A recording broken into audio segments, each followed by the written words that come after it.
stood in the barren land of sin and shame.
Oh, wonderful and bountiful supply,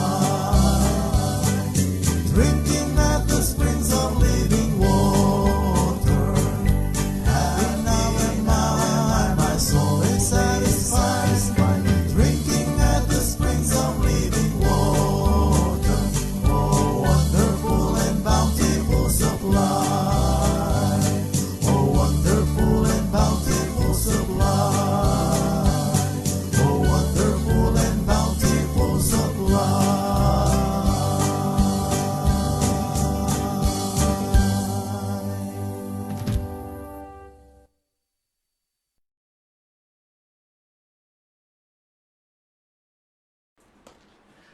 Magandang gabi po sa bawat isa. Purihin pong muli ang pangalan ng ating Panginoon.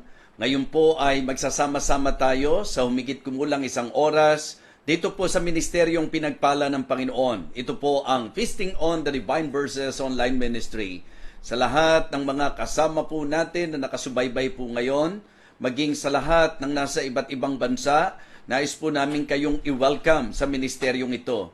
And at the same time, pasalamatan sa inyo pong masugid na pagsubaybay dito po sa ating pong gawain ang pangangaral at pagpapahayag ng salita ng Diyos. Nais ko lang pong i-shout out ang ating mga early viewers. Shout out po para kay Kinbey, ganun din po si Dang Soriano, si Sister Miho, Sister Tessa, si Marcos, ganun din po si Nida Palma, si Zenaida Miguel, si Sister Tessie Prieto, Sister Hazel, Sister Dayan, Sister Lina, si Bam, si Bam, isa sa early viewers natin. Ganon din po si Ma'am Teng at si Kumaring Gina. So shout out po maging sa lahat ng mga naka-tune in na po ngayon. I hope and I pray na ang bawat isa po sa atin ay talagang nakahanda at umaasa rin po ako na ang bawat isa ay nasa maayos na kalagayan at ang Diyos ang siyang magpala po muli sa bawat isa po sa atin. At kung kayo po ay kasadong-kasado na po ngayong gabing ito, nais ko pong i-type po natin ang Amen at ang aking pong hiling sa inyo ay ang pagkakaroon po natin ng prayerful attitude para ang ating pong ginagawang mga pagtalakay ay hindi po maging isang parang ritual lamang. kundi ang bawat mga pangangaral, pagpapahayag, pagbabahagi po ng salita ng Diyos ay maging bahagi po talaga ng ating pong mga buhay. So, kanina po, meron po kaming pastors mentoring. And ito po, ginagawa po namin monthly. And I praise the Lord sa napakagandang mentoring po kanina and fellowship at the same time. We would like to thank Pastor Greg Peralta at ang mga pastors na kasama po natin kanina. And thank you sa sponsor sa napakagandang polo shirt na ibinigay po sa akin. Maraming salamat po, Pastor Neil, ganun din kay Ma'am Jack, at sa mga nakaalala po, maraming salamat. So, ang ganda po ng topic namin kanina, very exciting because most of us are pastors, considering na ito po ay Pastors Appreciation Month. So, tumalakay po kami ng mga usapin tungkol sa buhay ng isang pastor bilang tagapangalaga, bilang tagapanguna, bilang tagapamahala na naitalaga ng Panginoon. And very beneficial po ang aming naging pagtalakay. Kaya shout out sa lahat ng mga pastors, at kung kayo po'y nanonood ngayon, I hope na kayo po'y ma-encourage sapagkat ang topic po natin ay ang patungkol sa encouragement ng isang lingkod ng Panginoon, the encouragement of the man of God. So please, be with us, at kung kayo po ay talagang masasabi po natin na nagpapasalamat din sa mga pastors na ibinigay po sa inyo. So, maging encouragement po kayo sa kanila. Ang ganda po talaga nung naging pagtalakay po namin sapagkat binigyang pansin po namin sa balansing pagtanaw ang buhay ng itinalaga ng Panginoon. So, sa pagkakataong ito, nais ko pong batiin natin ang mga birthday celebrants. Unahin ko na po, batiin natin si Jaida Dairit. Happy birthday, Sister Jaida. Ganon din po kay Brother Ray Zaragoza. Happy birthday, Brother Ray. At ang ating magiting na pastor at kaibigan, Pastor Orland Balunsat. Happy birthday po, Pastor Orland Balunsat, my good friend. Ganon din si Sister Christy Silatona. Happy birthday sa iyo. At sila pa Sir Nelson at Ma'am Alma Cadena ay nag-celebrate ng kanila pong 20th yata, wedding anniversary. So, nakikirejoice kami sa inyo at panalangin namin na kayo ay higit pang papagtibayin at pagpalain ng ating Panginoon. So, yan po ang ating mga pagbati sa mga birthday celebrants. At ngayon po ay araw ng Martes. Ano po, kahapon, ang saya naman na ako po ay nagkaroon ng pagkakataon na sa magkasunod na gabi po ay makapagbahagi po sa inyo, makapagministeryo po sa inyo. Ito po ang tunay na kapahiyagan ng aking puso na lagi po akong masaya every time po na nabibigyan ng pagkakataon na makapagministeryo, lalo na po sa mga kagaya po ninyo na talaga namang ang uhaw at ang gutom ay sa salita po ng Panginoon. Kaya wala pong iwanan, ano po? So magstay po kayo hanggang mamaya, at kung may mga ginagawa po kayo for you to better enjoy our Bible sharing, make sure na bitawan muna po natin yan. Tumutok muna po tayo sa ating pakikinig, sa ating pagsasalo-salo upang tayo po'y mabusog at tayo po'y lumusog spiritually, at talaga namang ang kalooban ng Diyos ay ating pong malinaw na maunawaan. So yan po ang aking hiling sa bawat isa, na wag po nating gawing parang, alam niyo po yon, isang ordinaryong bagay ang ating pong pakikinig at ang pag-aaral. Bigyang pansin po natin talaga nang mayroon pong paggalang ang ating pong pakikinig ngayong gabing ito. At sa ating pong magiging pagsisimula, nais ko po na tayo ay dumulog sa Panginoon, mananalangin po tayo, and let us pray to God na minsan pa pagpalain po niya tayo sa kanyang salita, at gabayan po ang inyong lingkod, ang inyong pong tagapangaral, tagapagbahagi ng salita ng Panginoon, yung bang karunungan na kailangan ko po, hilingin po natin sa Panginoon. And of course, sa lagi pong paalala ko sa inyo, yung pong mga nababasa nyo at alam nyo po na may karamdaman, may kahilingan, sumama po kayo na ipanalangin po natin sila. Okay? Ito po ang ating pong hiling lagi sa bawat taga-subaybay sa ministeryong ito. This time, ipagkatiwala na po natin sa Diyos ang ating pong feasting. Manalangin po tayo. Samahan po ninyo ako sa panalangin. Dakilang Diyos, aming Amang Banal, sa gabing ito kami po ay muling nagpapasalamat na naging posible po ang aming magiging pag-aaral. I pray, O Father, na pakalinisin mo po ang aming mga puso, anuman po ang hadlang, alisin mo po ito dakilang Diyos, at mapagtagumpayan po namin sa iyong biyaya. Ngayon pong gabing ito, O Diyos, siling po namin, una sa lahat, ang mga may karamdaman po naming mga kapatiran. Unang-una na po si Brother Richard, Panginoon. Alam mo po ang aksidente na kanyang naranasan at alam mo rin po ang naapektuhan sa kanya. Particularly ang kanya pong muka, dakilang Diyos, nawa yung buto na naapektuhan, ang operasyon po nawa ay maging matagumpay.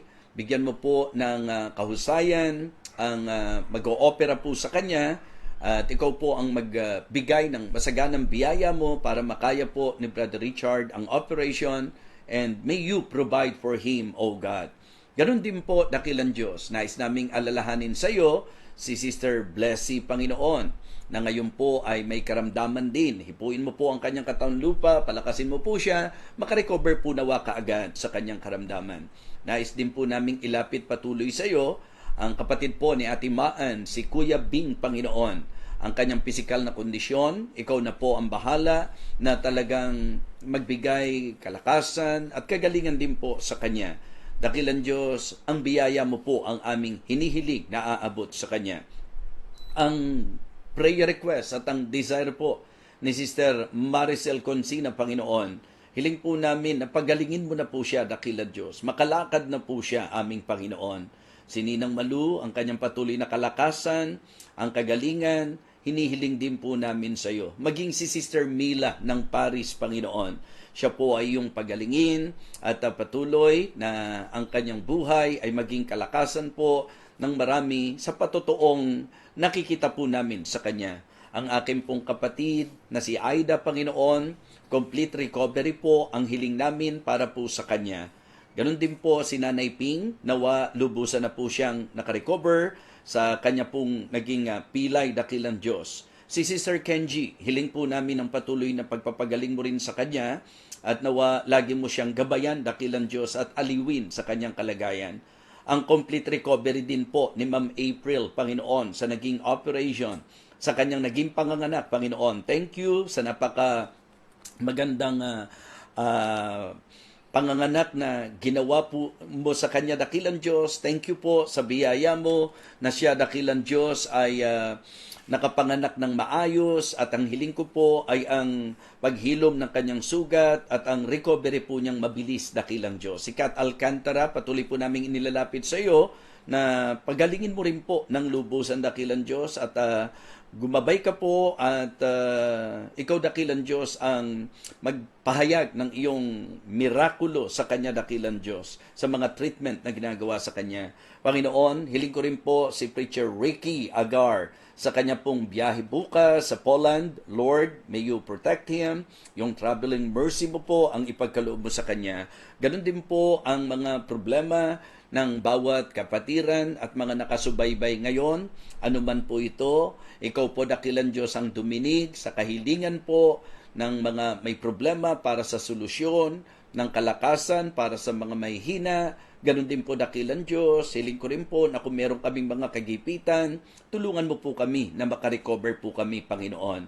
Ang amin pong mga pamilya, pagpalain mo po. Ang amin pong mga hanap buhay, pagpalain mo po. Ang aming mga negosyo, pasaganahin mo po, dakilang Diyos. At hiling ko po, dakilang Ama, na ikaw ang siyang patuloy na gagabay, lalo na po sa mga pagpapahayag ng iyong salita. Ang iyong kapangyarihan, ang iyong pong igawad, ang iyong basbas, ang iyong pong igawad sa iyong pong lingkod, sa pagsasagawa po ng ministeryong ipinagkatiwala mo. Lord, ngayong gabing ito, muli mo po kaming pagpalain, muli mo po kaming kilusin, Panginoon, at nawa ang iyong pangalan ang aming pong patuloy na maparangalan. Sa iyo po, muli, dakilang Diyos, aming ipinagkakatiwala ang lahat ng mga bagay, lalo na po ang aming pagsasalo-salo sa iyong banal na salita. Ito po ang aming panalangin sa dakilang pangalan po ng aming Panginoong Jesus. Amen. Amen. Okay, praise the Lord. And this time, gusto ko pong magbigay tayo ng pansin sa ating pong magiging pagtalakay ng medyo bastanting oras. Ano po? But before that, makinig muna po tayo sa special number.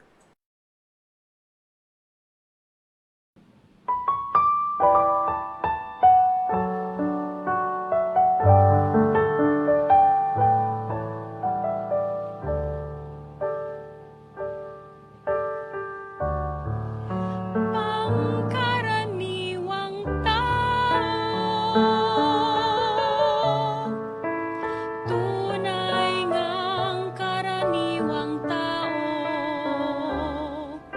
pinipili niyang kanyang lingkod na handang sumunod kay Jesus. Kapag tayo ay nagtapat sa Diyos, kahit hamak lang makalulugod, ang kaunti ay darami kung ibigay natin sa kamay ng Diyos.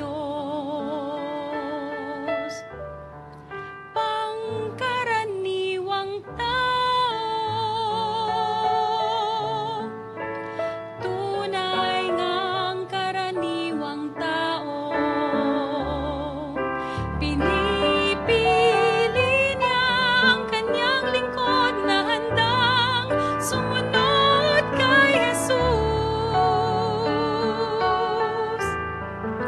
Kapag tayo ay nagtapat sa Diyos, kahit hamak lang makalulugod,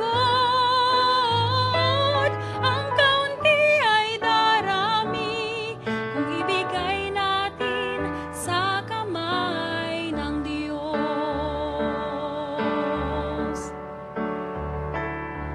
Nang ang baon ng bata kay Jesus inilaan, pangangailang ay napunan, at may labis pa kahit na kaunti man, kung kay Jesus ay iyong binigay sa kamay ng Panginoon, iyong makikita kay laki ng pagkakaiba. Pangkaraniwang tao, tunay ngang karaniwang tao, pinipili niya ang kanyang lingkod na handang sumunod kay Jesus. Kapag tayo ay nagtapat sa Diyos, kahit hamak lang makalulugod, ang kaunti ay darami kung ibigay natin sa kamay ng Diyos. Kaunti ay darami kung ibigay natin sa kamay ng Diyos.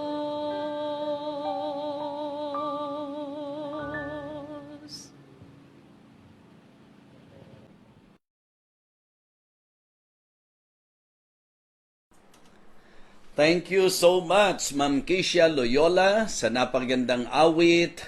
God chooses ordinary people para sa extraordinary task, para sa extraordinary work. And I, for one, can say na sobrang thankful po ako sa Panginoon dahil katulad po ng lagi kong sinasabi, kung hindi po sa naging pagpili ng Diyos, siguro po isa na ang buhay ko sa talagang wala pong kakwenta-kwenta at walang mararating. But it is really an amazing thing na kahit ang buhay mo, na kung tutuusin, wala namang kabuluhan, pero kapag ka pinili ka ng Panginoon at nailagay sa makapangyarihang kamay ng Diyos, Hindi natin matatawaran ang kahangahangang po pwedeng i-accomplish ng Panginoon. So again, Ma'am Kisha, thank you for that wonderful song. Thank you for that very beautiful, special number. At ngayon po, dadako na po tayo sa ating pong mensahe.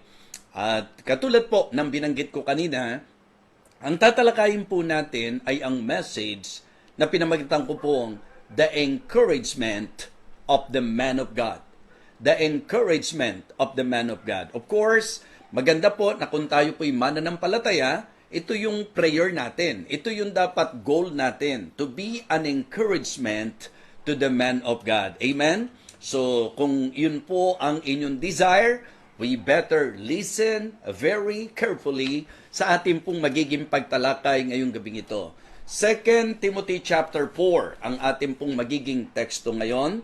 And please, bear with me because I would like to read the whole chapter para magkaroon po tayo ng klarong ideya sa ating pong magiging talakayin po ngayon.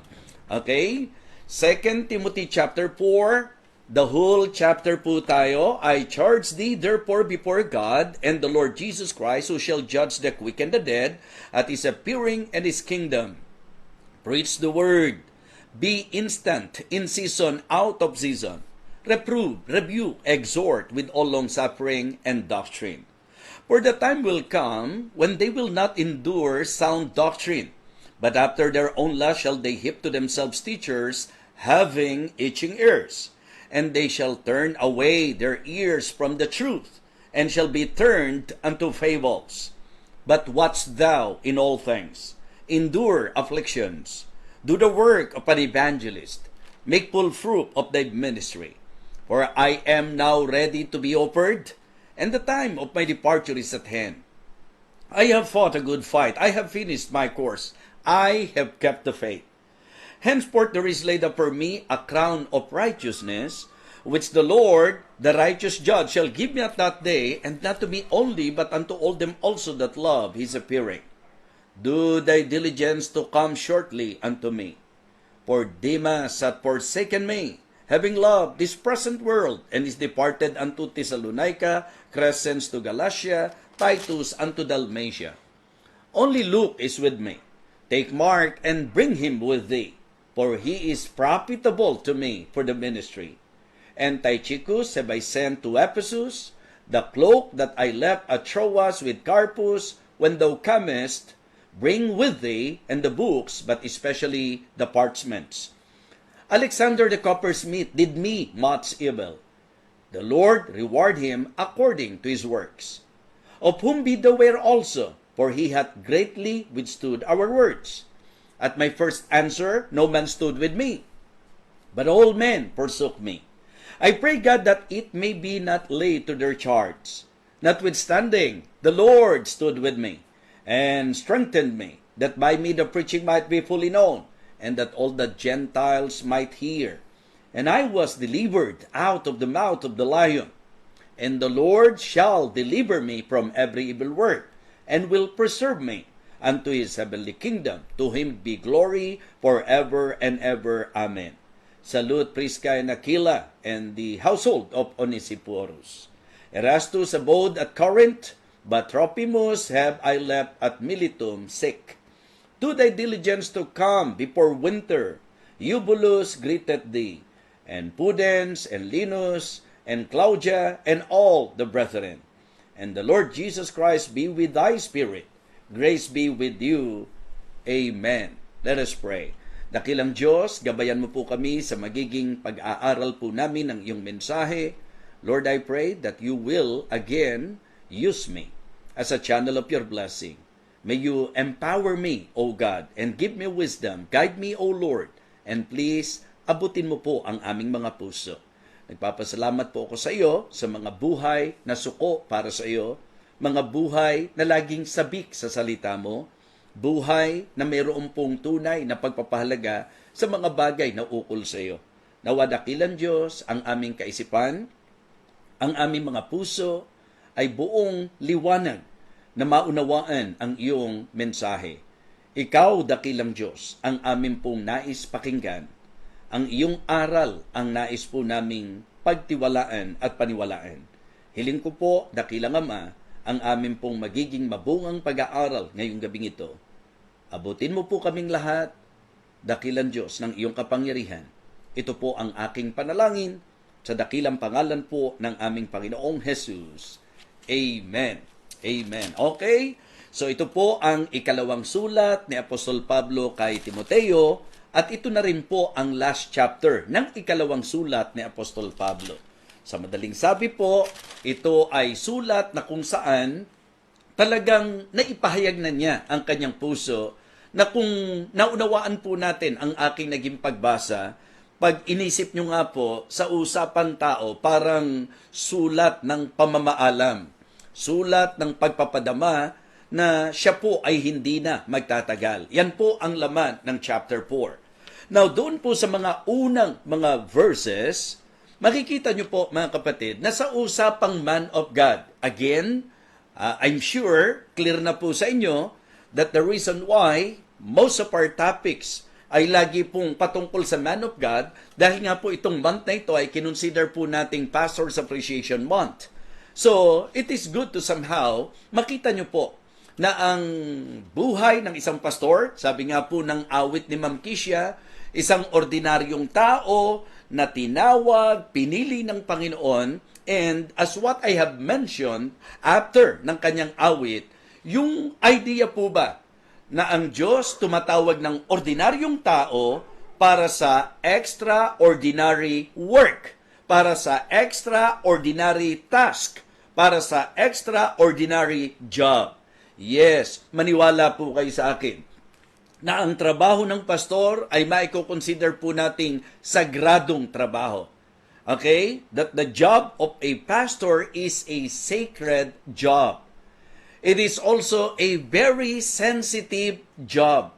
'Di ba? Ito po ay banal, sagradong gawain sapagkat Diyos ang pinag-uusapan natin.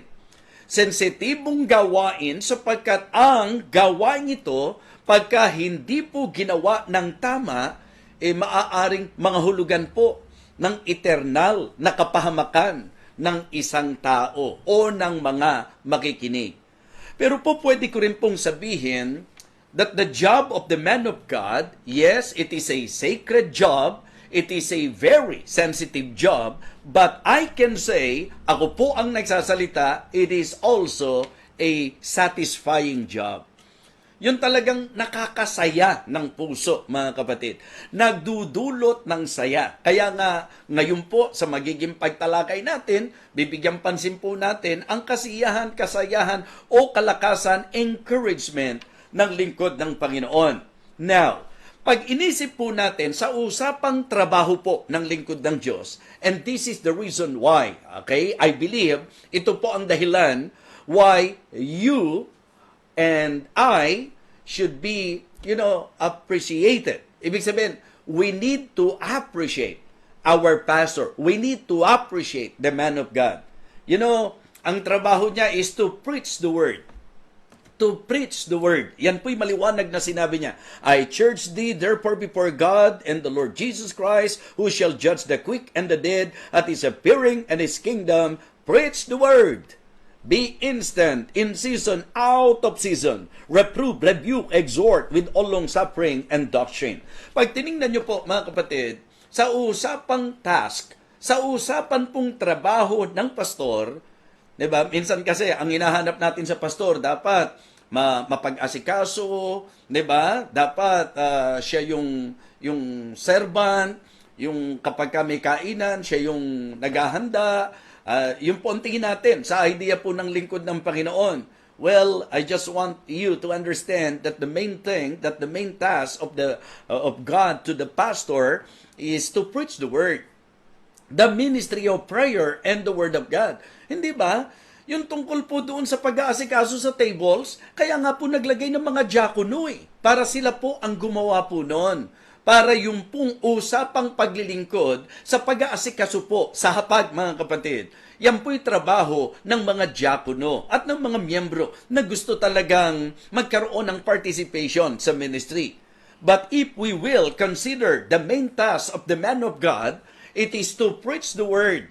Diba? Preach the word. And then, sa pangangaral ng salita ng Diyos, makikita nyo po that the characteristic of the Word of God, ayon po sa ating ilang mga pagtalakay na, that all Scripture is given by inspiration of God and is profitable for doctrine, for reproof, for correction, for instruction in righteousness, that the man of God may be perfect, truly furnished unto all good works. So, yun ang sabi po rito, preach the Word, be instant, in season, out of season. Ibig sabihin po, laging handa, laging laan na ang salita ng Diyos ay ipangaral. At ang sabi po, reprove, rebuke, exhort with all long-suffering and doctrine. Why? For the time will come when they will not endure sound doctrine, but after their own lust shall they heap to themselves teachers, having itching ears, and they shall turn away their ears from the truth, and shall be turned into fables. But watch thou in all things, endure affliction, do the work of an evangelist, make full proof of thy ministry. So kaya mga kapatid, just to summarize to you, ang trabaho ng pastor hindi talaga biro. Kaya nga sabi ko po sa inyo, sacred job, sensitive job, and satisfying job. Ang trabaho po is preaching the word. Preach the word. Yan po ang sabi. Pangalawa po, protect the weak. Protect the weak. Yung pong protektahan. Yung mga po pwedeng may hina, madaling madaya, yan po, trabaho din po ng pastor po yan. Okay? And then, preserve the work. Ibig sabihin, pag-aingatan, pangalagaan po ang gawain. So, preach the word, protect the weak, and preserve the work. Yun po ang napakahalagang role na ginagampanan ng pastor sa buhay ng gawain at sa buhay ng mga mananampalataya. Ngayong gabing ito, napag-iisipan po ba natin kung gaano kahalaga ang role na ginagampanan ng pastor sa buhay po ninyo? Naiisip po ba natin na talagang dapat lang na maging thankful tayo sapagkat mayroong pastor na itinalaga ang Panginoon na nagpapakain sa atin ng salita ng Diyos, na nagtuturo sa atin ng dalisay na aral, ito po ang salita ng Panginoon. We should be grateful to God. We need to be thankful. And there is nothing wrong to say thank you to your pastor, to appreciate your pastor, as what we have studied. Kagabi po, di po ba? So napakagandang mabigyang pansin po natin. Imagine your Christian life kung wala pong pastor na nangangaral ng salita ng Diyos. And then sa buhay natin, bilang mga mananampalataya, isipin niyo po kung wala pong itinalaga ang Diyos para tayo protektahan. Lalo na po sa ating kalagayan na tayo po'y mahina. So, yun po ang trabaho ng pastor, to protect the weak, to protect the work, to preserve the work of God. So, kaya napakahalaga ng role na ginagampanan ng pastor, kaya kami po, marapat lang na maintindihan po namin yung reason kung bakit kami ay pinili ng Panginoon, and then as we understand the reason why the Lord, put us into the ministry, why the Lord called us, ito po'y magdala sa amin sa pagganap na gawin yung marapat gawin. At sa katauhan po ni Apostol Pablo, I believe you will all agree with me na ito pong taong ito ay naging deboto, mga kapatid.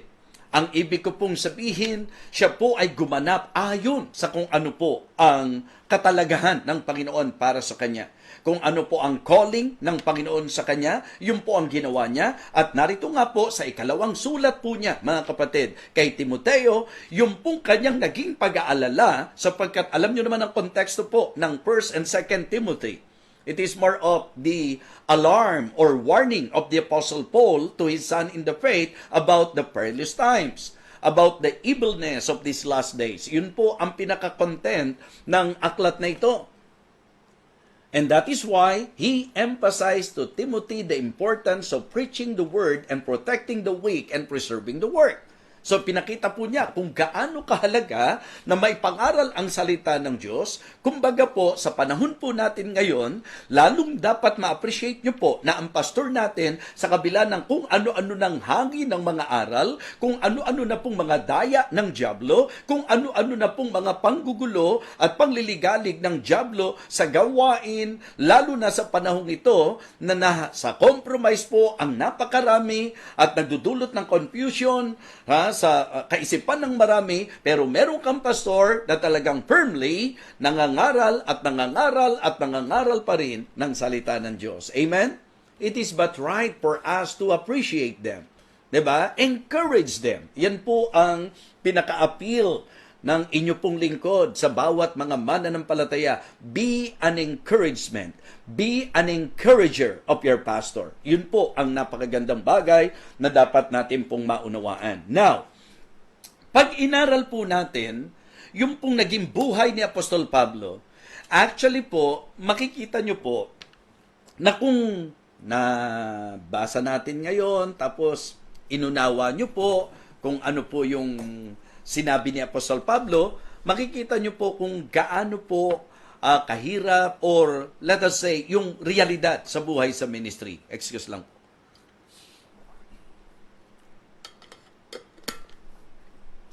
Yung reality po, mga minamahal, ng buhay sa ministeryo. 'Di ba? Meron pong ilang mga bagay na sinabi ni Apostol Pablo po dito. 'Di ba? Sa verse number 6, ang idea po, nararamdaman na niya na hindi na siya magtatagal. In fact, ang sabi nga po niya, "For I am now ready to be offered, and the time of my departure is at hand." Ang kanyang mga pahayag na ito ay pumapatungkol doon sa kanyang nararamdaman na malapit na po niyang pagpanaw o kamatayan sa mas mababaw na salita. Sa verse number 7, sabi niya, "I have fought a good fight." So, dinala tayo sa idea na ang naging buhay ni Pablo, pakikibaka. Kasi ang sabi niya, "I have fought a good fight. And then, I have finished my course." Dito makikita nyo na talagang buong pagtitiis na tinakbo ni Apostol Pablo ang kanyang takbuhin. "I have kept the faith." Naingatan ko ang aking pananampalataya. Nagdadala sa atin sa idea, mga minamahal, yung mga pahayag na ito ni Apostol Pablo, una, may pakikibaka. "I have fought a good fight." Diba? So, pangalawa, yung pong tiis na ginawa niya para matapos niya ang kanyang takbo. And then pangatlo, maingatan ang pananampalataya. Meaning to say, meron pong mga atake sa usaping pananampalataya na kung saan napanatili ni Apostol Pablo na dalisay at hindi po siya, mga kapatid, na sway hanggang sa dumating siya sa punto ng buhay niya na pakiramdam niya, mamamatay na siya. Wow! Napakagandang ehemplo. In verse number 8, sabi niya, "Henceforth there is laid up for me a crown of righteousness, which the Lord, the righteous judge, shall give me at that day, and not to me only, but unto all them also that love is appearing." And then, eto po, mga kapatid, just for you to have an idea about what the pastor is experiencing, ano po, sa buhay, sa ministeryo, dito po, sigon sa kung saan ideyang hatid ng mga naranasan ni Pablo. Ang sabi po niya sa verse number 9, "Do thy diligence to come shortly unto me." Why? "For Demas hath forsaken me, having loved this present world, and is departed unto Thessalonica, Crescens to Galatia, and Titus unto Dalmatia. Only Luke is with me. Take Mark and bring him with thee, for he is profitable to me for the ministry. And Tychicus have I sent to Ephesus. The cloak that I left at Troas with Carpus, when thou comest, bring with thee, and the books, but especially the parchment." Okay? So, please, sundan nyo lang po. Sa verse number 14, sabi niya, "Alexander the coppersmith did me much evil. The Lord reward him according to his works." Ang sabi nga, "Mag-ingat kayo, of whom be thou ware also, for he hath greatly withstood our words. At my first answer, no man stood with me, but all men forsook me. I pray God that it may not be laid to their charge." If you can still remember my topic last night, isa sa binigyang pansin po natin, yung realidad talaga, di po ba? Yung man of the ministry, the man of the ministry, yung bang appreciate the man of the ministry, kung paano po sinabi ko sa inyo na ngayon nag-e-enjoy tayo, na may church na kinabibilangan tayo, nandyan na po yan, pero kung mag-iisip lang po tayo, paano kaya sinimulan ng gawain, ano kaya ang hirap ni pastor dito, gaano kaya siya nagsakripisyo, gaano karaming pagluha kaya, yung mga sakit ng kalooban at sakit ng katawan, yung persecution, yung pressures, everything, na posible pong dinanas po niya. Because reality po yan. Reality po yan. Kahit po sa akin, personally, kung isasaysay ko po sa inyo, yung pong mga pinagmulan ko po, paghihirap, sakit, talagang dumating nga po sa punto na ang pakiramdam ko, mukhang hindi na ako makapagpapatuloy dahil naisahan po ako ng kaaway dahil sa mga atake ng dyablo sa aking buhay. So, mga kapatid, ministry is not easy.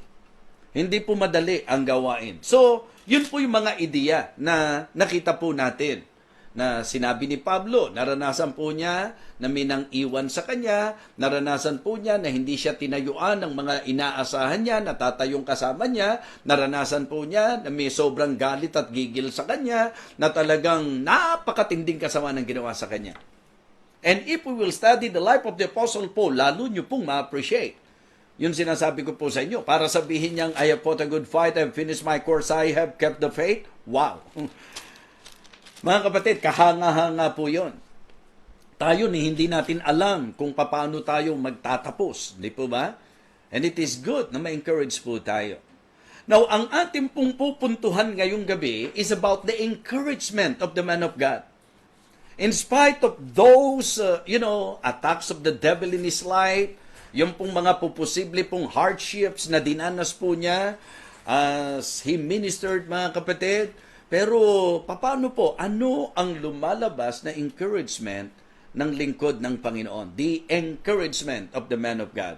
Okay, una po, na gusto kong sabihin sa inyo, nung sabihin po ni Apostle Paul, yung verses 6 to 8, nakikita ko po na sa kanyang lahat ng naranasan, sa lahat ng mga pangyayari sa kanyang buhay, difficulties, dangers, mga kapatid, yung pong devil's attack, sabihin na po natin ang lahat ng bagay na po pwedeng naranasan niya, but the encouraging words na maririnig natin ay yung pong verses 6 to 8. At dito po makikita nyo, mga kapatid, na si Apostol Pablo ay mayroon pong inaasahan. Okay? Siya po, alam niyang mamamatay na siya, pero alam niyo po, mga kapatid, di ba, pagka ang tao po mamamatay na, baka hinagpis na, baka kung ano-ano na po ang mga himutok, sakit ng kalooban, na po pwedeng marinig natin sa kanya. Pero sa kalagayan po, na sinabi niya sa verse number 6, For I am now ready to be offered. Ako'y nalalaan na. And the time of my departure, meaning his death, the time of my death is at hand. Malapit na akong mamatay. Pero anong sabi niya? I have fought a good fight, I have finished my course, I have kept the faith. Diba? So, naingatan niya ang kanyang pananampalataya. Ang sabi ng verse number 8, Henceforth there is laid up for me a crown of righteousness, which the Lord, the righteous judge, shall give me at that day, and not to me only, but unto all them also that love his appearing.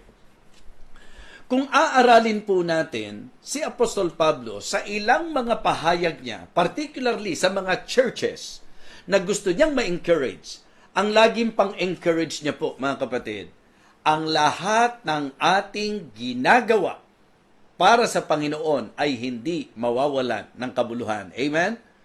So masasabi po natin that one of the encouragements of the Apostle Paul is the fruit of his labor. Yung bunga ng kanyang pagpapagal. Kung paano siyang nakipagbaka ng mabuting pakikipagbaka, tinapos niya ang kanyang takbo, di po ba? Naingatan niya ang kanyang pananampalataya. Kasi ito po, mga kapatid, ang masasabi nating statement of success, statement of victory.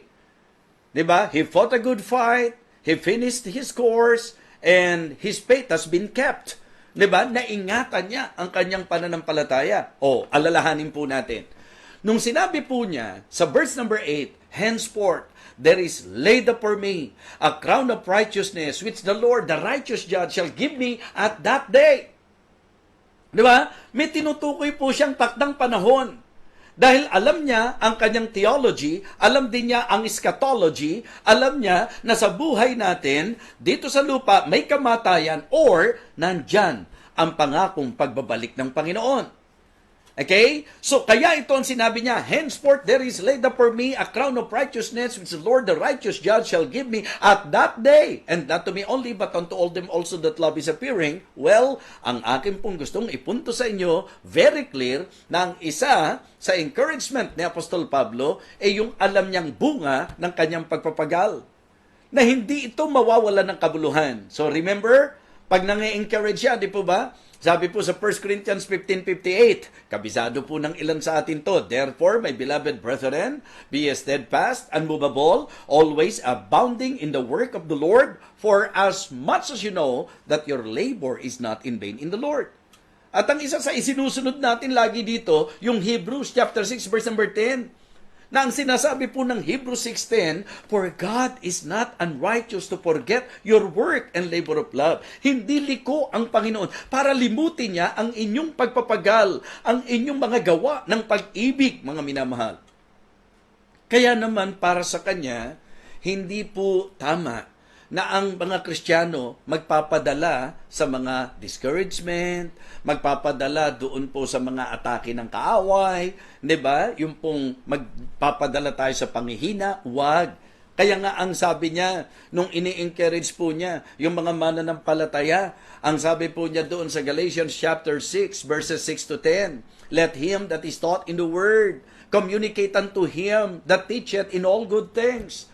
Ang sabi niya sa verse 7, Galatians 6, verse number 7, be not deceived, God is not mocked, for whatsoever a man soweth, that shall he also reap. For he that soweth to his flesh shall of the flesh reap corruption, but he that soweth to the Spirit shall of the Spirit reap life everlasting. And in verse number 9, and let us not be weary in well-doing, for in due season we shall reap if we faint not. Kaya anong encouragement niya? As we have therefore, verse number 10, as we have therefore opportunity, let us do good unto all men, especially unto them who are of the household of faith.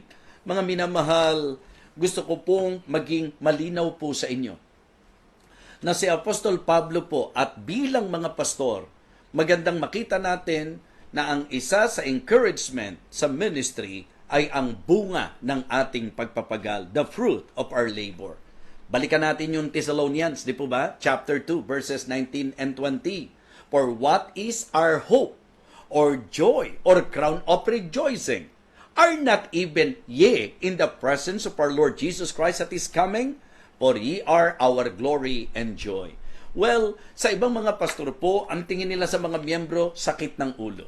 Ang tingin nila sa mga miyembro, kung ilan ang miyembro mo, yun ang sakit ng ulo mo.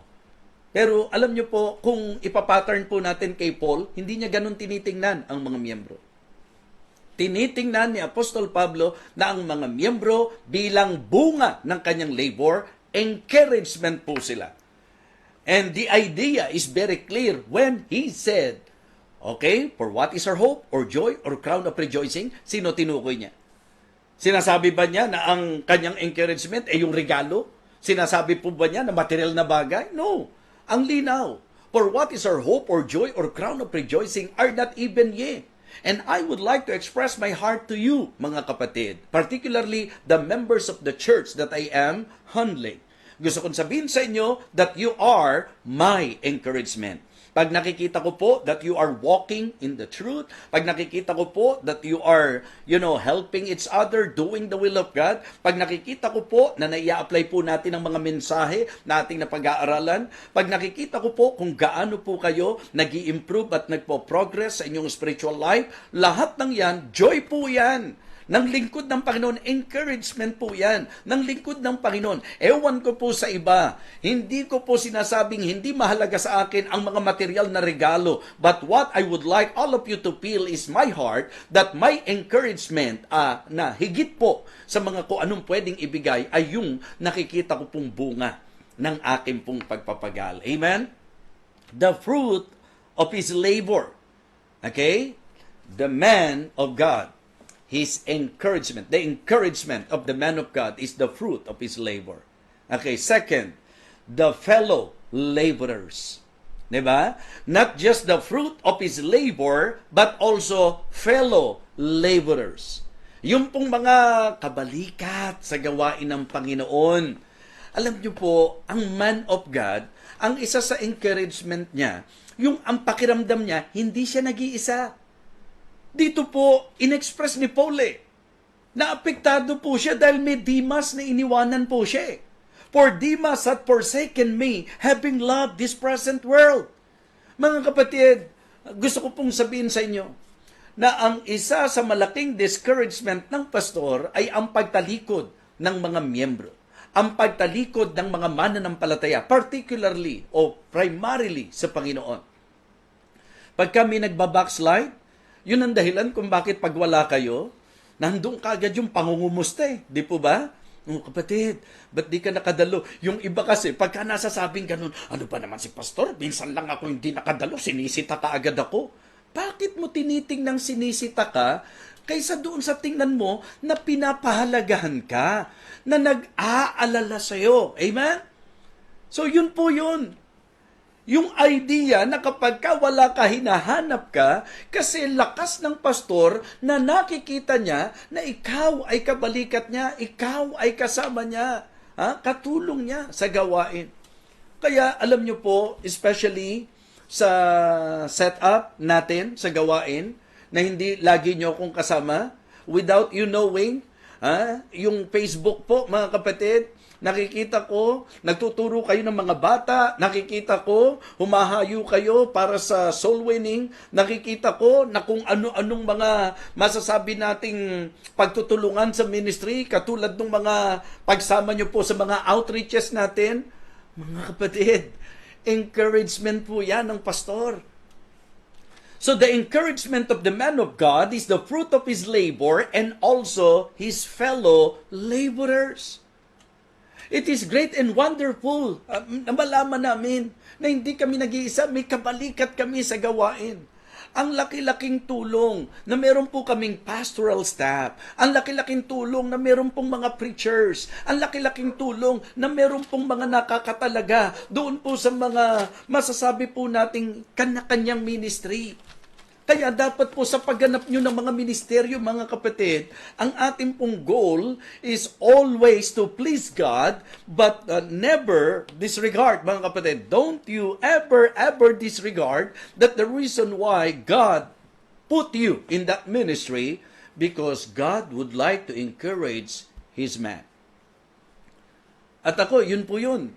Na-encourage po ako pagka nakikita ko. Yung, di ba, yung ladies nga natin, sabi ko, alam nyo po, ang laki-laking bagay na merong mga gumagana para sa mga ministeryo. May nangangasiwa sa ladies, may nangangasiwa sa men's ministry, may nangangasiwa sa music ministry, di ba? So, kahit nga si Preacher Jabez na malaking tulong sa ministeryo po ng Living Water, nandoon pa rin po yung appreciation ko because we cannot deny the fact na nagkaroon po kami ng mini orchestra because of the service of Sister Ara, yung pong masasabi nating kung paano po sila nagkatulungan, yung pong music ministry, mas uminam, yung ganun po sa Victory, yung pong pagtutulungan ng mga members. Kasi in reality po, ang lahat ng mananampalataya, kung tutuusin, co-laborers mga kasama sa gawain ng Panginoon. Romans 16, remember how the Apostle Paul appreciated and acknowledged those people na talagang tinignan niyang big help sa ministry. So the same thing in the life of your pastor. Your pastor is very much encouraged every time na nakikita po niya na meron siyang kabalikat, may mga fellow laborers. Kaya yun po ang isang bagay na atin pong dapat maintindihan, maunawaan, na encouragement po ng man of God. Una po, the fruit of his labor. Ang sarap-sarap ng pagka nagtatrabaho kami, bunga. Kaya si Pablo po, kahit mamamatay na po siya, alam niya na mamamatay na siya, pero ang encouragement niya, nakipagbaka siya ng mabuting pakikibakbaka, natapos niya ang kanyang takbo, and then naingatan niya yung kanyang pananampalataya. Kaya naman, alam niya na hindi walang kabuluhan, may bunga ito. Kaya sabi niya, henceforth there is laid up for me a crown of righteousness, which the Lord the righteous judge shall give me at that day, and not to me only, but unto all them also that love is appearing. So, sinasabi niya, meron akong inaasahang gantimpala, bunga ng kanyang pagpapagal. Kasi nga, God is not unrighteous to forget your work and labor of love. At ang isa sa sinabi niya, sino ba yung katuwaan ko, pag-asa ko, putong ng kagalakan ko? Hindi ba kayo sa harapan ng ating Panginoon? You see? And then, fellow laborers. So nalungkot siya na may Demas na iniwan siya. Nalungkot siya na mayroong mga inasahan siya na hindi tumayong kasama niya. Nalungkot siya na may Alexander the Coppersmith na talagang umatake sa kanya. Pero mga kapatid, sa kabilang panig nito, ang ipinupunto po niya ay yung idea na oo, may nang iwan sa kanya, pero salamat sapagkat may Lucas na kasama niya. Kaya nga ang request pa niya, dalhin mo si John Mark. Meron pa nga po silang past ni John Mark, di po ba? Nung pong tanggihan niya to sa second missionary journey. At talagang kinalingalan po ni Barnabas. Pero siya mismo ang nagsabi, take Mark and bring him with thee. For he is profitable, listen, for he is profitable to me for the ministry. Ina-acknowledge niya, malaking tulong, mapapakinabangan niya sa ministeryo. Kailangan po ng mga pastor ng kamanggagawa. Kailangan po ng pastor ng mga kabalikat. Kailangan po ng mga pastor ng kasama. Hindi po namin kayang gawin ang gawaing mag-isa. Kaya nga kita nyo po, kahit sa gawain ko bilang evangelist, di ba pag umaalis ako, kinikilala ko po na kailangan ko ng mga makakasama. Ang sabi niya, maliwanag. And Tychicus have I sent to Ephesus, the cloak that I left of Troas with Carpus, with Doucames, bring with thee, and the books, but especially the parchments. So, mga kapatid, ang mga kamanggagawa ay encouragement ng mga pastor. Kaya yung mga full-time workers, huwag kayong pasaway. Huwag kayong pasaway. Kaya kayo tinawag na worker, hindi para alagaan ni pastor. Para tulungan nyo si pastor. Kaya hindi dapat pabebe ang mga manggagawa. Di po ba? Ang mga members ng church, hindi dapat pabebe. Di ba? Magandang meron tayong pebi, pero hindi magandang meron tayong pabebi, mga kapatid. So, dapat bilang ka manggagawa. Kaya nga sabi ko sa mentoring kanina, it is good for the workers to understand that the reason why God called them upang maging kabalikat ng pastor. Hindi yung ang aasikasuhin ni pastor na problema, kasi ito ginawa ng worker ng church. Kasi nag-create ng problem itong... So, yun po, hindi dapat ganun. Ang disenyo, kaya ka tinawag ng Diyos para maging co-laborer, fellow laborer ng pastor. Kaya maganda po na kahit yung mga miyembro naintindihan yan. Hindi yung minsan, 'di ba? May mga worker na sablay na nakakampihan pa. Mali po 'yun. Dapat naintindihan nyo at dapat alam ng mga worker na kaya kayo tinawag ng Diyos hindi para maging bigat ng pastor, hindi para maging alagain ng pastor. Tinetrain kayo pero hindi dapat alagain. Dapat katulong kayo ng pastor, kabalikat kayo ng pastor sa gawain. Kaya nga kayo worker Hindi po ba? So hindi po pwede. Nasabi mo tinawag ka ng Diyos tapos 'di ba? Ang pastor mo na dati ang oras niya binibigay niya doon sa kailangan ngayon ikaw ang asikasuhin niya dahil ito inaasahan ng worker na dapat ganito, alagaan siya. Mali. Kasama at kabalikat ka dapat ng pastor mo sa ministeryo. Amen? So yun po yun. Kaya blessing ang worker. And I praise the Lord for worker. Shout out kay Brother Kiben at shout out kay Brother Jet. Shout out kila Teacher Flo. Shout out tuloy. Shout out kila Teacher Flo. 'Di ba? Of course, yung pastoral staff at yung mga preachers natin sa Victory at yung mga kabalikat sa gawain sa mga ministries na pinaglagyan ng Panginoon sa inyo. Okay? So, the encouragement of the man of God, the fruit of his labor, the fellow laborers, and the faithful Lord. Amen? The faithful Lord. Yan po ang hindi maitatangging malaking kalakasan ng pastor. Pwedeng ang tao iwanan ka. Pwedeng ang mga tao atakihin ka, siraan ka, sirain ka. Pero ang importante at ang kalakasan ng mga lingkod ng Diyos, may Diyos na kasama ka. May Diyos na tatayo para sa iyo. Tingnan niyo pong muli. Diba? Ang sabi po ng verse number 14, Alexander the Coppersmith did me much evil. The Lord reward him according to his works. Okay? At my first answer, no man stood with me, but all men forsook me. I pray God that it may not be laid to their charge. So, isipin niyo po yan. Kaya nga ako, sobrang appreciative ako Sinasabi ko po yan. Mga kapatid, sa totoo lang po, hindi naman po para patangusin masyado ang ilong. 'Di ba? Yung mga pastoral staff natin sa church, yung bang nakakatuwa, kahit Living Water sa Victory, kasi nga hindi ko kaya yung gawaing mag-isa. Lalo na sa klase po ng tawag ng Panginoon sa akin, hindi ko po kaya yan. Kaya gusto ko lang pong i-appreciate yung pastoral staff ng LWBC, preachers, deacons, ganun din po sa Victory, mga kapatid. Malaking help. Mga hindi kayo perpekto katulad ko. Pero yung heart, yun po yung malaking encouragement doon. Yung kitang-kita ko po kung paano talaga gusto nyong makibalikat at makipagtulungan sa pastor. Yung bang natatakot nga kayo na mabigyan pa ng bigat ng dibdib, kasama po yan eh. 'Di ba? Kung tutusin po in the ministry, dapat ang lahat ng pastor alam natin na ang problema kasama po yan. 'Di ba? Pero nakakatuwa lang na mayroong mga nag-aalala na ayaw kang, 'di ba? Ayaw kang nag-iisip, ayaw ka na mong problema. So, yun po ang malaking blessing, may mga kabalikat. Pero let us face the fact na sa ministry po, meron din talaga na talagang hindi po willing iayos ang problema, hindi po talaga willing makipagtulungan.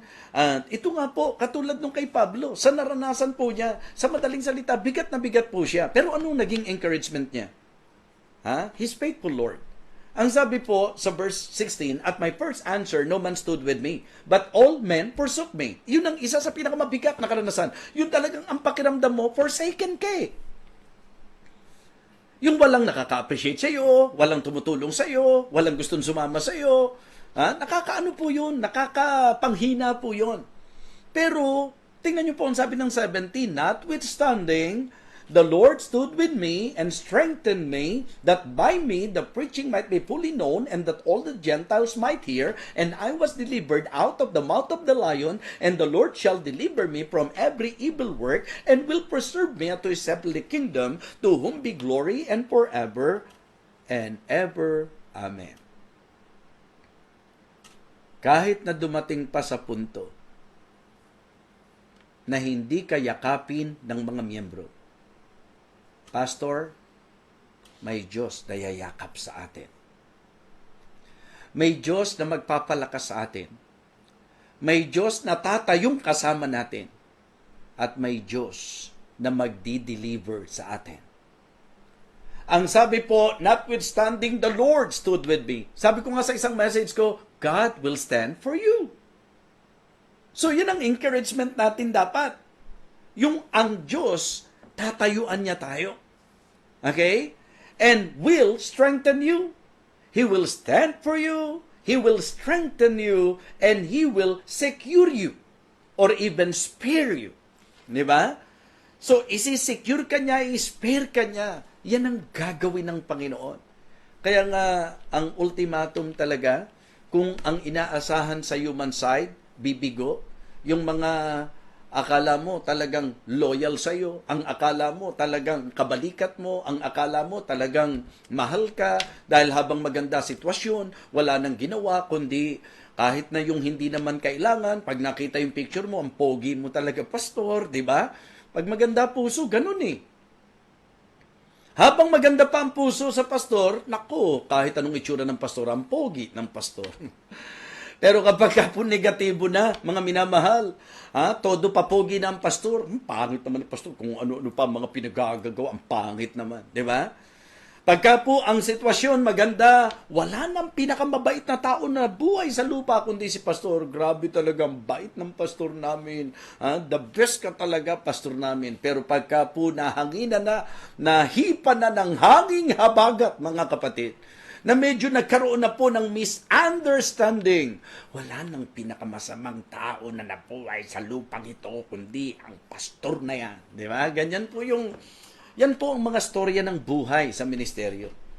Kaya dapat po, kaming mga pastor, ang pinaka-supreme, di ba, na encouragement po namin ay ang katapatan ng Diyos. Iiwan ka ng tao, pero ang Diyos hindi. Okay? Bibiguin ka ng tao, pero ang Diyos hindi. Mga kapatid, ito po ang encouragement ng man of God. The fruit of his labor. The fellow laborers. And the faithful Lord. ang matapat na Panginoon. Kaya ngayong gabi, doon sa ating po naging pagtalakay, syempre po, the best appreciation sa ating pong pastor ay ang ipakita natin na hindi nasayang ang kanyang pagpapagal sa buhay natin. Ipakita po natin na meron pong epekto ang kanyang pangangaral, na talagang nakatutulong sa atin ang kanyang pagpupuyat, ang kanyang pangangaral, ang kanyang pag-aaral, mga kapatid, ang kanyang pagmiministeryo. And then, be with Him. Diba? Be one of His fellow laborers. Maging isa po tayo sa kabalikat ng ating pong pastor. Okay? Sa bahagi po ng tao yan. But again, ang pinakamatinding encouragement ng pastor ay ang kaalaman niya na ang kanyang pinaglilingkuran ay ang matapat na Diyos. Ang sabi po, mga kapatid, notwithstanding, the Lord stood with me and strengthened me, that by me the preaching might be fully known, and that all the Gentiles might hear, and I was delivered out of the mouth of the lion, and the Lord shall deliver me from every evil work, and will preserve me. Okay? And will preserve me unto His heavenly kingdom, to whom be glory forever and ever. Amen. So, makikita nyo po na yun ang nasa isip niya. Pabayaan man ako ng tao, biguin man ako ng tao, ang Diyos hindi.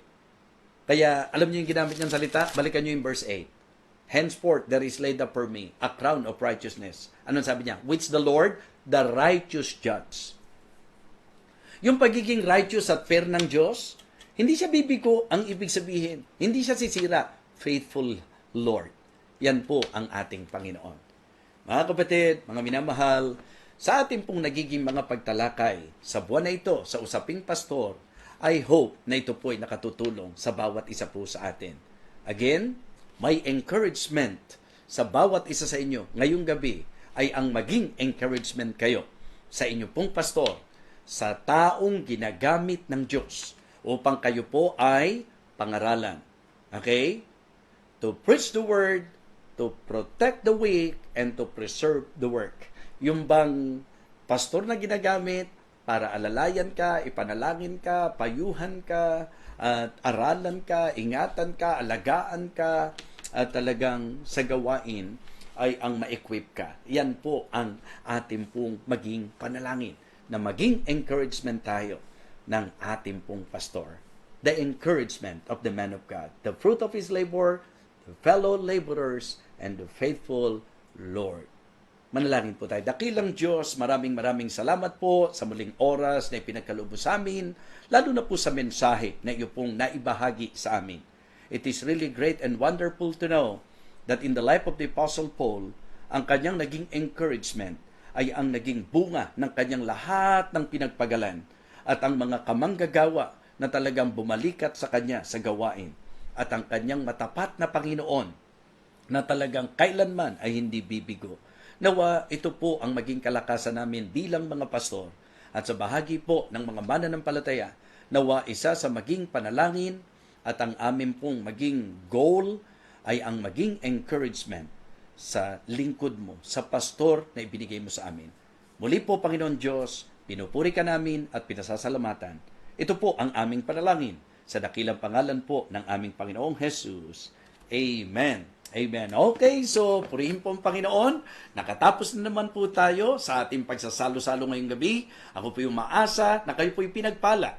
Ako po yung maasa na tayo po yung natuto at naliwanagan. Tayo po ay nagabayan ng Panginoon sa kung ano ang marapat po nating gawin. Particularly sa pastor na ipinagkaloob niya sa atin. Mga minamahal, muli po magandang gabi sa inyong lahat. Ito po ang inyong lingkod, Evangelist Fernando de Vega, na ang ating pong commitment is to preach nothing but the word and to please no one but the Lord. To God be the glory.